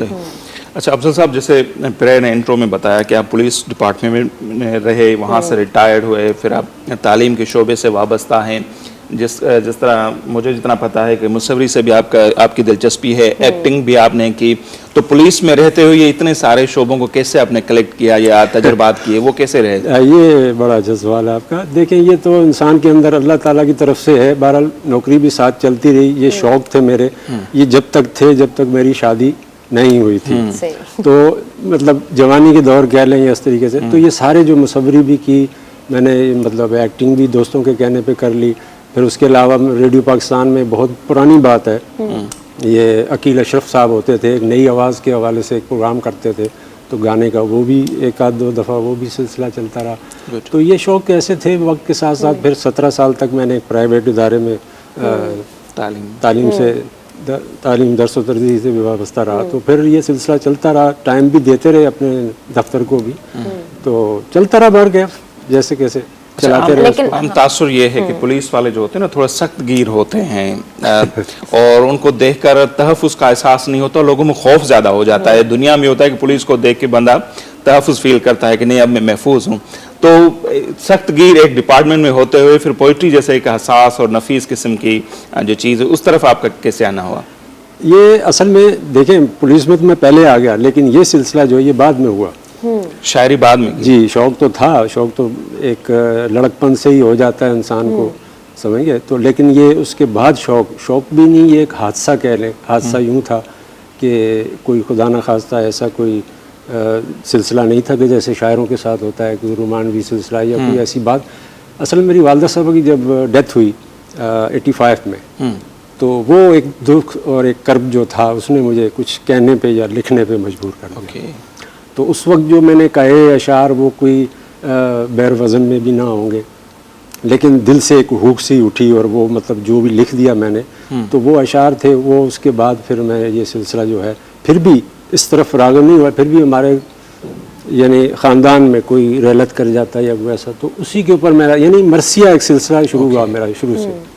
तो फिर गज़ल की तरफ या इस तरफ जो ज़िंदगी में नशेब व फराज इंसान के आते रहते हैं, तो फिर इस तरफ रुझान जो है वो बढ़ता चला गया और फिर ये सिलसिला आगे बढ़ा। तो जहाँ तक पुलिस का वास्ता है, लोग कह रहे हैं कि जी पुलिस, तो ऐसा नहीं था कि हम डंडा मार सर्विस या ऐसा कोई सिलसिला नहीं था। मैं असल में मेरी ड्यूटी जो थी वो मिनिस्टर स्टाफ, हम क्लरिकल स्टाफ में थे तो ऑफिस में। तो बहरहाल जो भी सुनता था उस वक्त, हमारे पुलिस डिपार्टमेंट में अभी भी बहुत से शोहरा हैं, अदीब हैं, ऐसी बात नहीं है। बहरहाल चल रहा नहीं, लेकिन ये आम तासुर होता है कि वो एक हार्ड मैन होता है, और अगर हम पोइट की बात करें तो वो एक सॉफ्ट नेचर का होता है, तो उसमें डिफरेंस होता है। नहीं, हार्ड तो एक लोगों का कॉन्सेप्ट बना लिया लोगों ने, लेकिन की बात करें ऐसी बात नहीं है। बड़े नरम दिल लोग भी हैं पुलिस वाले, ऐसी बात नहीं है। पांचों उंगलियां बराबर नहीं होती कहते हैं, तो ऐसी बात नहीं है। ये है कि ज्यादा तासुर यही है लोगों का कि साहब वो इस तरह के लोग हैं, लेकिन बहरहाल ऐसे लोग भी हैं। तो जो सुनते थे, जो देखते थे, वो भी ताज्जुब करते थे, लेकिन बात सिलसिला चलता रहा, चल रहा है इंशाल्लाह। अब कोई पोइट्री हो जाए। बेदारी में सोते ख्वाब, बेदारी में सोते ख्वाब, देखे पागल होते ख्वाब। बेदारी में सोते ख्वाब, देखे पागल होते ख्वाब, और तेरी आँख में रहते हम, तेरी आँख में रहते हम, यार अगर हम होते ख्वाब। वाह वाह। तेरी आँख में रहते हम, यार अगर हम होते ख्वाब, और जाने अब किस हाल में हो, जाने अब किस हाल में हो, छोड़ आए थे रोते ख्वाब। जाने अब किस हाल में हो, छोड़ आए थे रोते ख्वाब, और ताबीरों से आरी थे, ताबीरों से आरी थे, क्यों फिर कामिल होते ख्वाब। ताबीरों से आरी थे, क्यों फिर कामिल होते ख्वाब, और हंसती आँखों में अक्सर, हंसती आँखों में अक्सर, देखे हमने रोते ख्वाब। हंसती आँखों में अक्सर, देखे हमने रोते ख्वाब, और कुछ ना कुछ मिल जाता फल, कुछ ना कुछ मिल जाता फल, काश ज़मीं में बोते ख्वाब। वाह वाह। वाह। कुछ ना कुछ मिल जाता फल, काश ज़मीं में बोते ख्वाब। और अफजल इतना शोर न कर, अफजल इतना शोर न कर, जाग न जाए सोते ख्वाब। वाह वाह। अफजल इतना शोर न कर, जाग न जाए सोते ख्वाब। वाह। शानदार, एक नया डिक्शन बिल्कुल। तो शायरी के हवाले से आप क्या कहेंगे कि शायरी क्या है? कोई लोग बोलते हैं कि अंदर के जो एहसास होते हैं, जज्बात होते हैं, उनका इजहार होता है, कोई क्या कहता है। आपकी नज़र में शायरी की तशरीह क्या है? जैसे शायरी की तशरीह बेसिक बुनियाद तो यही है, इससे आप हट नहीं सकते। उसकी वजह यह है क्योंकि एहसासात जज्बात तो कुदरती तौर पे इंसान के अंदर है, इंसान से मुंसलिक है, इनसे आप हट नहीं सकते। तो उन्हीं का इजहार, ठीक है, उन्हीं की तशरीह, यही शायरी है। लेकिन ये है कि आप हर कोई अपने रंग में कहता है, अपने रंग में हर कोई कहता है।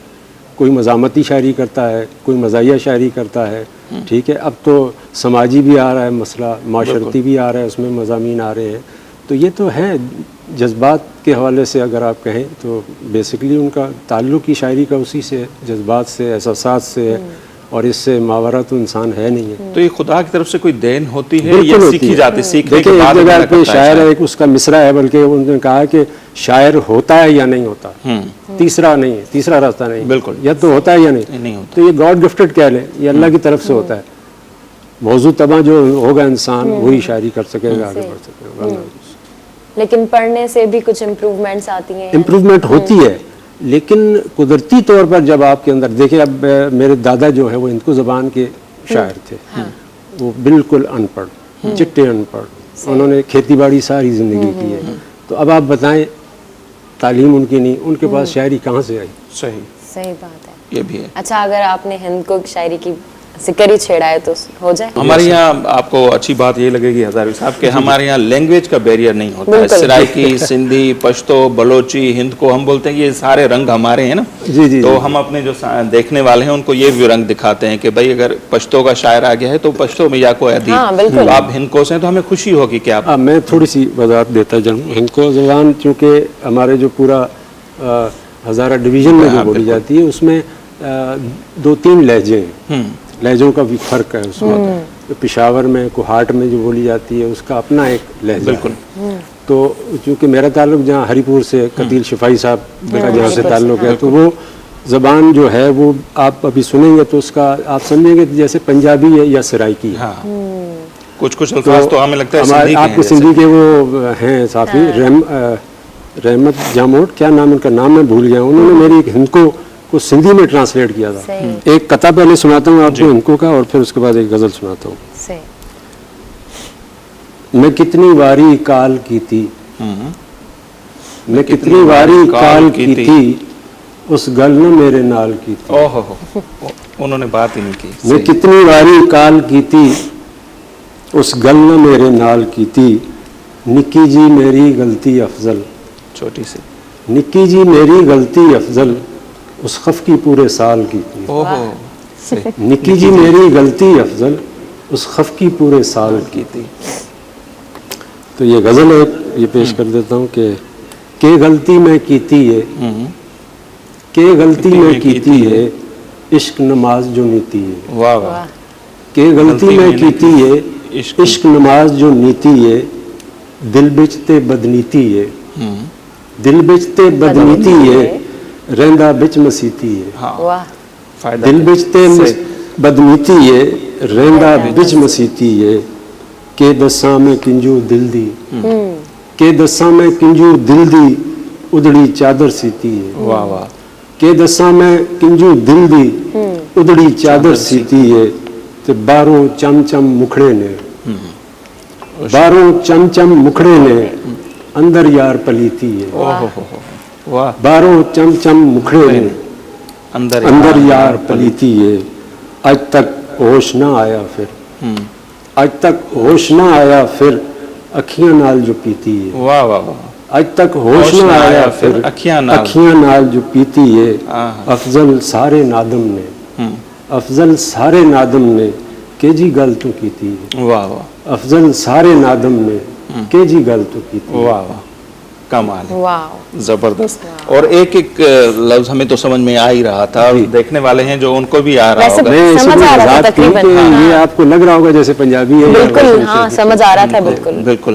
तो जबरदस्त टाइम ब्रेक, जो थियो हाँ, है, ब्रेक ले लेते हैं। बिल्कुल। हज़ारवी साहब, जी, नाज़। अफजल हज़ारवी साहब नाज़रीन असां सां गॾु मौजूद आहिनि। ज़बरदस्त शाइरी ऐं नो डाउट असां लुत्फ़ अंदोज़ थियूं पिया इन शाइरी मां, ऐं अव्हांखे बि यकीनन ही शाइरी पसंदि ईंदी हूंदी। सो साईं जन सां अञा असां खोड़ सारियूं ॻाल्हियूं कंदासीं, उन्हनि खां अञा उन्हनि जी खोड़ शाइरी जेका आहे उहा ॿुधंदासीं, पर हिते वक़्तु थिए पियो मुख़्तसर ब्रेक जो। सो वठूं था मुख़्तसर ब्रेक। असां सां गॾु रहिजो।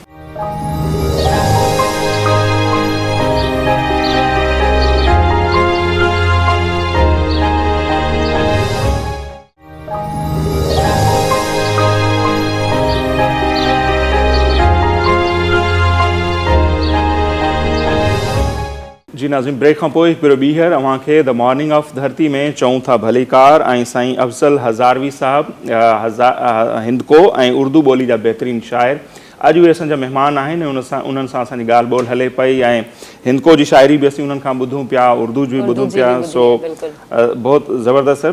तो कितना अरसा हो गया अब देखा जाए तो, जैसे आपने कहा कि शौक तो पहले से था, डिपार्टमेंट में आए फिर की, और मेरे ख्याल में आपकी किताब की तैयारी भी हो रही है, अभी आया नहीं है उसकी, उसके हवाले से भी कुछ बताइएगा। अर्ज किया था कि 85 से जब मेरी वालदा की डेथ हुई 85 इब्तिदा हो गई, लेकिन बाकायदा जो छपना शुरू हुआ अदबी जराइद में या अखबारात में, वो 90-91 से छपना शुरू हो गया था। सही, फिर भी तकरीबन 30 साल का अरसा तो बनता है, 28-30 साल का। अच्छा, जो किताब आपका सफ़र में कह सकते हैं, उसका मौजू क्या है? उसमें मुश्तरका सब गज़लें हैं, नज़में हैं, सब उसमें जो भी कलाम जितना भी मैंने कहा है अब तक वो सारा वही है तकरीबन। मौजू तो एक ही, मतलब हर गज़ल में, हर शेर में अलग से होता है, डिफरेंट होता है उसमें, कोई एक मौजू नहीं है उसमें कि अगर हम कहें कि जी हम मज़ाहिया होती तो हम कहते हैं जी टोटली मज़ाहिया है, या अगर मज़ामती होती तो हम कहें जी टोटली मज़ामती शायरी है। तो वो ऐसा नहीं, मतलब जैसे सब गज़लें अभी आप सुनेंगे भी कलाम सारा उसी तरह। अच्छा सर, आपने एक वीडियो फिल्म में भी काम किया है, तो उसके बारे में बताइएगा, आपका क्या कैरेक्टर था, फिल्म का नाम क्या था? असल में वो एक बड़ी लंबी कहानी है, ये सन 90 की बात है, ये भी 90 की बात है। मेरे कुछ दोस्त हैं, वो उन्होंने एक एकेडमी बनाई थी, और फिर जब मेरी शादी हुई तो मेरी शादी पे उन्होंने गली में टेंट लगाकर उन्होंने बाकायदा परफॉर्म किया, एक ड्रामा प्ले किया उन्होंने, एक नई रवायत, एक नई चीज़ उन्होंने, शादी में थिएटर जैसे। जी जी जी बिल्कुल। तो फिर उसके बाद उन्होंने एक फिल्म शुरू की, तो मुझे भी कहा कि जी आप भी इसमें काम करें, तो मैंने कहा यार ऐसा तो नहीं है, लेकिन बहरहाल उन्होंने मजबूर किया। तो थ्रो आउट करेक्टर था मेरा, यंग टू ओल्ड, लेकिन वो मसला ये हुआ कि फाइनेंशियली तौर पर कुछ मामलात आ गए, तो वो यूँ समझ लें कि वो फिर रिलीज़ नहीं हो सकी, वो डब्बों में ही पड़ी रह गई बस। उसकी यादें कह लें, उसके जो प्रोड्यूसर हैं, कैमरामैन हैं, वो अब भी मुझे मिलते रहते हैं, कहते रहते हैं। मैंने कहा बहुत अरसा हो गया, अब जो थे वो 2 हमारे साथी तो दुनिया से ही चले गए, अल्लाह उनकी मग़फ़िरत करे। तो ये भी तजर्बा था, सो हमने भी कर लिया उसको।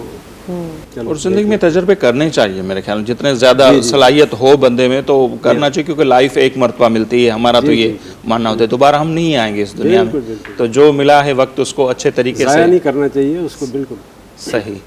सो शायरी बुधूं साईं खबरी, हमारी कोशिश ये होती है कि कोई अदीब हमारे पास, स्पेशली शायर या सिंगर आता है, कोशिश हम कम बात करें, उनसे ज़्यादा सुने। हैरत के इम्कान बनाता रहता हूँ, कुछ मंजर वीरान बनाता रहता हूँ। वाह। हैरत के इम्कान बनाता रहता हूँ, कुछ मंजर वीरान बनाता रहता हूँ। और शेर देखें कि कोई तो इनमें फूल सजाने आएगा, ज़रूर कोई तो इनमें फूल सजाने आएगा, सारा दिन गुलदान बनाता रहता। वाह वाह वाह वाह। कोई तो इनमें फूल सजाने आएगा, सारा दिन गुलदान बनाता रहता हूँ। और पत्थर जैसे ख्वाब सजाऊं आँखों में, वाह, पत्थर जैसे ख्वाब सजाऊं आँखों में, मिट्टी के अरमान बनाता रहता। वाह। पत्थर जैसे ख्वाब सजाऊं आँखों में, मिट्टी के अरमान बनाता रहता हूँ। और अदना सा एक शायर हूँ मैं लाखों में, अदना सा एक शायर हूँ मैं लाखों में, अपनी एक पहचान बनाता रहता। वाह। अदना सा एक शायर हूँ मैं लाखों में, अपनी एक पहचान बनाता रहता हूँ। और बन जाती है जब उसकी तस्वीर तो फिर, बन जाती है जब उसकी तस्वीर तो फिर, होंठों पर मुस्कान बनाता है। वाह वाह। वाह। बन जाती वाह। है जब उसकी तस्वीर तो फिर होंठों पर मुस्कान बनाता रहता हूँ। और चूंकि मेरा ताल्लुक गांव देहात से है तो मक्ता उस हवाले से है कि गांव की जब याद सताती है अफजल, गांव की जब याद सताती है अफजल, खेत शजर दहकान बनाता रहता है। वाह वाह वाह। गांव की जब याद सताती है अफजल, खेत शजर दहकान बनाता है। जबरदस्त। सर जैसे कि आपने अपनी पोइट्री में भी पहचान की बात की, जी, जी। तो आप हमें बताइएगा कि एज अ पोइट को मतलब यूनिक कैसे होना चाहिए, अपनी पहचान कैसे, क्योंकि हजारों पोइट होते हैं तो उसमें एक देखिए, यूनिक कैसे बन सकता है? उसमें मेन चीज़ है आपका कलाम आपको ऊपर ले जा सकता है। आपके सामने कितनी भी रुकावटें खड़ी की जाए, कुछ भी मामलात हो, अगर आपकी शायरी में दम है तो आप ऊपर जा सकते हैं। बाकी और कोई रास्ता, बाकी वो रास्ते बहुत सारे हैं, ठीक है, बहुत से रास्ते हैं। अदब में बेअदबियाँ बहुत सी हैं, क्योंकि मेरा मुशाहिदा तजर्बा बहुत है, मैं आए दिन मुशायरों में हर जगह होता हूँ। तो लेकिन मेन चीज़ जो आपने कहा उसमें शायरी में दम खम होना चाहिए, तो आप आगे बढ़ सकते हैं, मकाम अपना बना सकते हैं। आप नौजवान जो शोरा हैं हमारे, उनको आप पढ़ते हैं, उनमें किस तरह का ट्रेंड आपको नज़र आया, कैसा लिख रहे हैं वो? अच्छा सवाल किया आपने। अच्छा, मसला ये है सोशल मीडिया जब से आया है उसमें मसला ये हुआ कि अच्छे शायरों से भी तारुफ हुआ, लेकिन मुतशायर लोग भी आए उसमें, बहुत से ऐसा मामलात भी हैं, अच्छे शायर भी आए। और नौजवान जो है माशाल्लाह मैं देख रहा हूँ, चूँकि अब वो रिवायत से थोड़ा हटते जा रहे हैं, अब उनके कलाम में थोड़ी जिद्दत आ रही है, ठीक है ना। अब इस्तिहारे तशबीहात जो हैं वो जदीद हैं, उनमें हिजर विसाल और बुलबुल और ये वो चीज़ें जो हैं ख़त्म हो गई हैं। तो ये होना चाहिए, वक्त के साथ साथ चलना चाहिए, क्योंकि अब आप वक्त की अक्कासी, अपने माहौल की अक्कासी जब तक नहीं करेंगे, आपको पता है कि शायर शायरी तो कर रहा होता है, लेकिन उसके साथ साथ अपने दौर की, अपने ज़माने की वो तारीख़ भी रकम कर रहा होता है। आज से कई सालों बाद अगर कोई पढ़ेगा, जैसे मिसाल के तौर पर अभी कोरोना की वबा से हम निमट भी रहे हैं, आई है, इसमें बहुत से शोरा ने कलाम लिखा है, कहा है। तो अब जब आगे जाकर लोग पढ़ेंगे तो बोलेंगे फ़लाँ दौर में, फ़लाँ जगह में इस तरह की वबा तारीख रकम कर दी, उसमें लिख दिया, वाजे कर दिया। वो पढ़ेंगे इस दौर में एक वबा आई थी, शोरा ने उसको लिखा गया। तो नौजवान जो हैं वो मैंने देखा, बहुत से अच्छे नौजवान बहुत अच्छी शायरी कर रहे हैं, बहुत प्यारी शायरी कर रहे हैं, और नया खून है, नया जज्बा है। तो बहरहाल मुझे उम्मीद है नौजवानों से बहुत अच्छी है, क्योंकि मोस्टली हमने देखा है ना कि जो हमारे सीनियर अदीब शोरा हैं, उनसे हम जब राय लेते हैं तो मोस्टली वो मायूसी का इजहार करते हैं कि नहीं, आज के नौजवान जो, उनकी लैंग्वेज सही नहीं है, उनके इस्तारे सही नहीं है, वो सही डिक्शन नहीं है उनका। उसमें एक चीज़ मैं आपसे बता, आपने कहा कि लैंग्वेज के हवाले से अगर देखें, अगर पंजाब का कोई शायर है तो उसके लहजे में थोड़ी सी पंजाबी का होगा, टच होगा है, तो उसमें वो चीज़ एक अलग बात है। वो लाख कोशिश के बावजूद, हमारे बहुत से दोस्त अभी भी हमारे साथ होते हैं, वो कई दफ़ा पढ़ते हैं जब कलाम तो उनमें वो लहजा आ जाता है, लहजे का फ़र्क, ठीक है। लेकिन अब मैंने देखा है नौजवान उरूज से भी वाकिफ़ है, जो शायरी की बुनियाद है, जो हमने बड़ा अरसा कर यानी लगा करके उस पर यानी सीखा या जो भी कहें, तो नौजवान, आज का नौजवान मैंने देखा, मैंने जज किया, वो उरूज से भी वाकिफ़ है, बहर और कान क्या है, वज़न क्या है, सारा कुछ वो जानते हैं। सही जी सर, आप 17 साल से दर्स व तदरीस मतलब कि फील्ड से वाबस्ता हैं, तो आप हमें ये बता सकते हैं कि पढ़ना मतलब ज़्यादा मुश्किल होता है या पढ़ाना ज़्यादा मुश्किल होता है? ये अभी मैं हूँ नहीं, ये मैं पढ़ा चुका हूँ, वो इदारा ख़त्म हो चुका बहरहाल। तो उसमें आपने ये अच्छा सवाल किया। पढ़ने वाले को तो उम्मीद होती है सामने टीचर से, उस्ताद से। उस्ताद नहीं, उसको बताना होता है, समझाना होता है, पढ़ाना होता है, और उसके लिए उस्ताद का एक मैन किरदार होता है, और उसको बाकायदा एक तैयारी करनी पड़ती है। जब क्लास में जाना पड़ता है तो मैं समझता हूँ टीच करना बड़ा मुश्किल काम होता है। क्लास में बहुत से जहन बैठे होते हैं, आपसे कोई भी क्वेश्चन कर सकते हैं, कोई भी सवाल कर सकते हैं, या आपसे समझना चाहते हैं कोई भी बात, कुछ भी। तो ज़ाहिरी बात है, वो तो बैठे, उन्हें तो इल्म चाहिए, देना आपने है। खैर मेरे पास तो उर्दू का ही शोबा था, वो बात है, लेकिन ये बात ज़रूर मैं कहूँगा कि टीचिंग थोड़ा मुश्किल काम है। और फिर बेसिकली जो बुनियादी जो क्लासें हैं, नर्सरी वगैरह, या ये तो इंतहाई मुश्किल होती हैं। मैं उससे हट के बात कर रहा हूँ, वो तो नाइट इदारा था, वहाँ तो मतलब है कि वो 6ठी से 10वीं तक की क्लासें थी। तो मैं वैसे एक बात जनरल बात कर रहा हूँ कि नर्सरी के जो बच्चे हैं मासूम छोटे, उनको लेकर चलना एक बड़ी बात होती है। सही। तो टीचिंग मेरे ख्याल में ज़रा मुश्किल होता है। शायरी थी बनी। शायरी, हाँ। हमें ये शिकायत रही है कि जो हमारे बड़े बड़े शायर हैं उन्होंने अपनी ज़बान में फैज़ साहब से लेकर बड़े जी, उसमें नहीं की ना, मादरी ज़बान में। तो ये शिकायत हमेशा हमें रही है। तो हमारी कोशिश ये होती है कि जो जिस ज़बान बोलने वाला शायर है अगर वो अपनी ज़बान में करता है शायरी तो और ज़्यादा लुत्फ़ भी आता है, हमें भी, हम भी उससे एंजॉय करते हैं ना। के बंगले ते के लारियां नी, के बंगले ते के लारियां नी, हर पासे सेदारियां नी, के बंगले ते के लारियां नी, हर पासे सेदारियां नी, तू मिल के नाल रकीबां दे, वाह, तू मिल के नाल रकीबां दे, हंस हंस के टोका मारियां नी, वाह।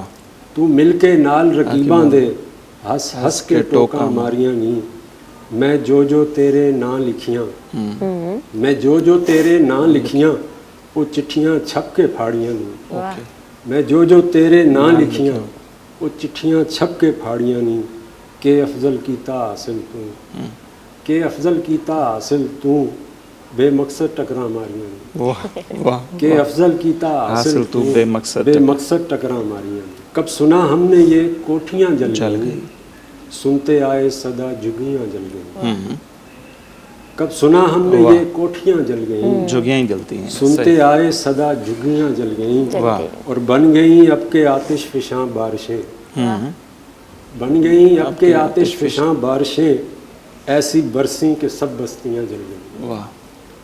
बन गई अब के आतिश फिशां बारिशें, ऐसी बरसी के सब बस्तियां जल गईं, कोई आया न लेने उन्हें शहसवार, कोई आया न लेने उन्हें शहसवार, आस की आग में लड़कियां जल गईं, कोई आया न लेने उन्हें शहसवार, आस की आग में लड़कियां जल गईं।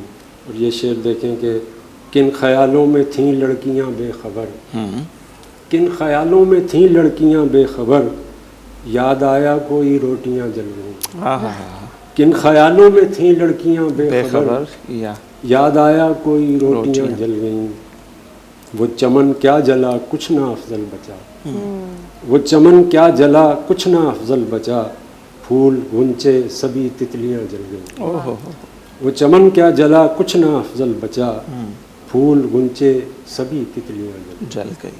वाह, बहुत शुक्रिया अफजल हज़ारवी साहब। और हमें तो नो डाउट बहुत मज़ा आया, ज़बरदस्त किस्म की शायरी सुनी, और आज के सुबह जो है हमारी रंगीन हो गई और शानदार हो गई। पता नहीं आपको कैसा लगा हमारे शो में? मुझे बहुत अच्छा लगा।